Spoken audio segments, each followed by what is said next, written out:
Igbayilola Adédìgbà o, Ìṣọ̀lá Adé ọmọ Salami, Imogun onírè ọmọ abúlé sowó, ọmọ abúlé òpẹ sọ̀rọ̀, ọmọ òwúlẹ̀ òwúsẹ̀ igi. Bàbá Warisi ní sọ́jọ́ bílò ní ọkọ̀ Fausia, dákun gbéra nílẹ̀ òdìdè kórè ọjọ́ ọ̀pẹ láyé. Kazeem Ìṣọ̀lá Adé ọdún ẹ̀ lóde ni mo wá bá ọ dá sọ́dún. Bílé ló bá wà ní ọwọ́ òde, ìkúlé ló bá wà ní ọwọ́ dẹ̀dẹ̀. Ọmọ alájà tó dolóògbé níjọ́sí yàrá ló bá wà ní ọwọ́ ọkàn lé. Òní gangan làyájọ́ ọjọ́ òbí rẹ̀, ìkùnà ní kò wọ́ ní kò kùnà. Aṣọdúnmọ́dún àwọn aṣọdúnmọ́dún Kazeem. Aṣòro mòrò àwọn aṣòro mòrò wo.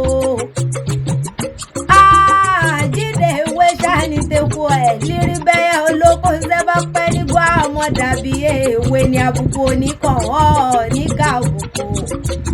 Ọ̀pọ̀ ọdún lónìí o, orí owó Ìṣọ̀lá o. Ìwọ ní pé òun ṣe bọ́ rí pé mo wà lọ́dọ̀ rẹ̀, dákun wá jẹ́ mi ní òwò tèmi ọdún ẹ̀ lóde. Imogun ni ọmọ ayò oyọ̀ lẹ́ọ̀mọ awúrin tó rìn rọ, ọlọ́run wá níjọ́ fèlè ìṣàṣemọ̀ lọ́dọọdún lọ sí ìmọ̀ bẹ́ẹ̀ lágbára Elédùmarè ọba. Ọkọ̀ Fausia bàbá Kàlí gbogbo ohun mi ọdíde, mo mọ̀ pààrọ̀ láwúwo àmọ́dún ẹ̀ ló wà lédè. Ọdọọdún ní pèrègùn láwọ̀ tuntun níwòyà àmọ́dún kan sí ilé nínú owó. Ìṣọ̀lá Adé o, kọ́ sí ilé nínú ọ̀la o, kọ́lé nínú àìtètè níkú tí ṣe balẹ̀ ọ̀rọ̀ lágbára ọlọ́run ọba kọ́ ọdún.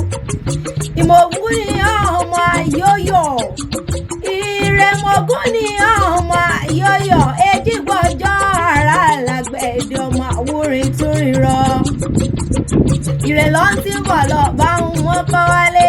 Ìṣọ̀lá o, èmi náà ní mùsùlùmọ̀ fọ́mọ alágbẹ̀dẹ nílé bàbá tó bí ọlọ́mọ. Ọmọ abúlé ṣòwò, ọmọ abúlé òpẹ sọ̀rọ̀, ọmọ awúlẹ̀ pùsẹ̀ igi náà pòkè àwọn bàbá tó bí ọlọ́mọ.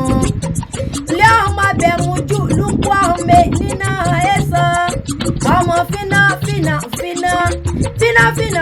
bẹ́ẹ̀ lẹ́nu alágbẹ̀dẹ nílé bàbá tó bí ọlọ́mọ ni. Bó bá fínà wọn àpọ̀ ṣeun Ìṣọ̀lá Ìgbàyílọ́lá o, bó fínà wọn ó tẹ̀ pọ̀ ṣeun ọmọ fínà. Bálágbẹ̀dẹ nílé bàbá yóò bá wá fínà mọ́. Tọlọ́kọ́ taládà àwọn ọmọ múrò lọ́nà oko wọn ní bàbá ti gbérin jẹ.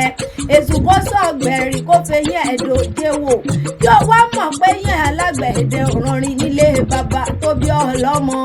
Kazeem bí ó sí onírè wọn ò roko, Ìgbàyílọ́lá bí ó sí onírè wọn ò lè yẹ̀nà. Ọmọ Salami bí ó sí onírè wọn ò ti gbédé ẹrú ṣáájú nílé yín. Èjì ní tújà orin tòtò ní tújà oòrùn, àtẹ̀jẹ́ àti tòtò níjà ẹ̀nàgà àmọ́ péré kalẹ̀ ọmọ ewu ọmọ bàbọ̀ Yáyọ́lá. Ìṣọ̀lá o, ẹlẹ́wù wọ̀nyí bó bá wọ dúdú tán àwọ̀ funfun àwọ̀ yí wìnìwìnì tí bí tọlọ́jà lẹ́yìn. Imogun onírè ṣebí wà ní kí wọ́n má bẹ́ẹ̀ mójú ìlú ń kú náà kókì bàbá tó bí ọlọ́mọ ọmọ àwúrin tún rírọ. Àṣọdúnmọ́dún àwọn aṣọdúnmọ́dún bálẹ̀ ò bá wálé èèwọ̀ ìwọ̀ ọlọ́run wá níjọ́ kánjú kú ọ nígbè kúrú jẹ lọ́wọ́ ẹ̀ rọra. Ìṣọ̀lá o, ọ lè mọ ṣe ipa rẹ̀ ó sì mọ ka ìkùnà ní kò wọ́ ní kàbùkù.